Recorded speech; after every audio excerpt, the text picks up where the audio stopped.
ये कहानी है हरियापुर गांव की, जहां सभी पक्षी और पेड़ आपस में मिलजुल कर रहते थे। सब बहुत ही अलग अलग किस्म के पेड़ थे और उन पर कई तरह के पक्षी रहते थे। एक दिन मौसम बहुत सुहाना था। अरे गगन में ना देखो, मौसम कितना सुहाना है। मन कर रहा है झूम कर नाचूं। तो नाच लो, पर तुम तो नाच भी नहीं सकते, तुम्हारे पैर तो जमीन के नीचे हैं। अरे रुको, अरे भैया लेकर जाऊंगी, अरे भैया गिर गए, अरे रुको, अरे क्या कर रहा है, रुको, अरे मार दिया रे भैया, मार दिया। लो मैं तो नाच लिया और तुम गिर गई। तू तो पागल है, नटखट पेड़ कहीं का। इसी तरह सब पेड़ पक्षी आपस में हंसी मजाक करते रहते थे। वहीं एक अमरूद का इलाका था, जहां सभी अमरूद और चिड़िया रहती थीं। उनमें एक भोलू अमरूद था, जो सभी पक्षियों की मदद करता था। अरे भोलू अमरूद भैया, मेरे घर पर कुछ मेहमान आ रहे हैं, उन्हें मैं यहाँ लेकर आ जाऊँ? बस थोड़े दिन की बात है भोलू भैया। हाँ ले आओ, लेकिन घर गंदा मत करना। थिंकू तोता के मेहमान आते हैं और घर को बहुत गंदा कर देते हैं। भोलू अमरूद गुस्सा हो जाता है। अरे टीकू भाई, तुम्हारे मेहमानों ने मेरा घर गंदा कर दिया, मैंने तुमसे ये पहले ही कहा था। अरे अपने घर की देखभाली खुद करो, मेरी क्या जिम्मेदारी इसमें, मैं क्या कर सकता हूँ। कुछ समय बाद बारिश का मौसम आता है। सबने अपने घर बना लिए थे। केवल ठिंकू तोता और गगन मैना बेघर थे। गगन मेहनत कर रही थी, पर लकड़ियां नहीं मिल रही थीं। भोलू भैया, मैं तुम्हारे घर में रह लूं? बाहर बहुत बारिश हो रही है और मेरे बच्चे भीग रहे हैं। हाँ गगन बहन, रह लो, लेकिन गंदा मत करना। पहले टीकू तोता आया था और वह घर को गंदा कर कर चला गया।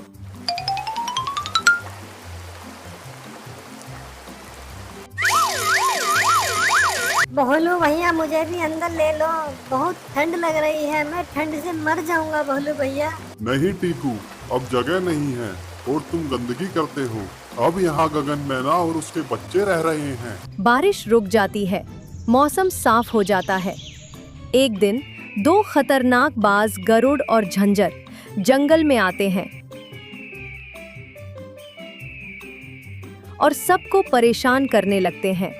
वे भोलू अमरूद की फसल भी बर्बाद करने आते हैं। भोलू अमरूद, अब तुझे नहीं छोड़ेंगे। नहीं भैया, मेरी फसल मत खराब करो, मैं सबकी मदद करता हूँ।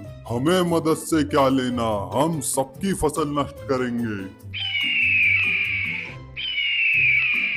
ए दुष्टबाज, क्यों परेशान कर रहे हो भोलू अमरूद को? चले जाओ यहाँ से, वरना तुम्हारे लिए अच्छा नहीं होगा। तू क्या कर लेगी चिड़िया, चल आ मुकाबले में। गगन बाज को जंगल के दूसरे हिस्से में ले जाती है, जहां शिकारी ने जाल बिछाया होता है।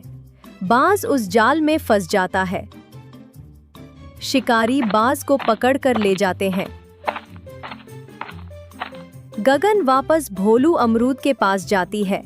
गगन, तुम्हारा बहुत धन्यवाद, तुमने मेरी जान बचाई है। कोई बात नहीं भैया, अगर आपको मेरी जरूरत हो तो बता देना। ठीक है तो भोलू भैया, अब मैं चलती हूँ, मुझे घर बनाने के लिए लकड़ियों का इंतजाम करना है। तुम अपना घर क्यों बनाओगी, यही तुम्हारा घर है, अब तुम सिर्फ यहीं रहोगी। आज से आप मेरे चाचू हुए। इस प्रकार वे दोनों साथ रहने लगते हैं। एक घने जंगल में हंस का जोड़ा रहता था। उनके दो बच्चे थे, एक नीला और एक सफेद। माता पिता नीले हंस को ताने देते थे। यह कैसा नीला बच्चा है, हमारी जात में तो कोई नीला नहीं होता। हमें तो इसे बेटा कहते हुए भी शर्म आती है। पापा, मैं नीला हूँ तो क्या हुआ, मेरी गलती है। फिर मुकुट तोता की दावत होती है।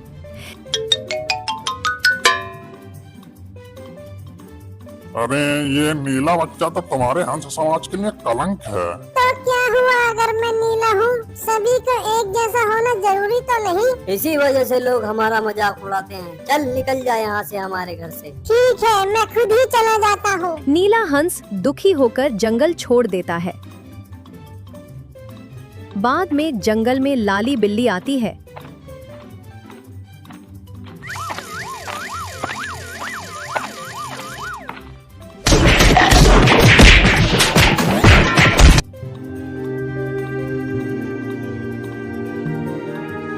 और सब पक्षियों को मार देती है।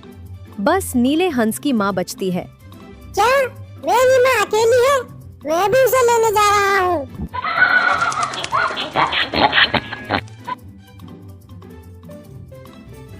माँ, अब मैं तुम्हारा ध्यान रखूंगा।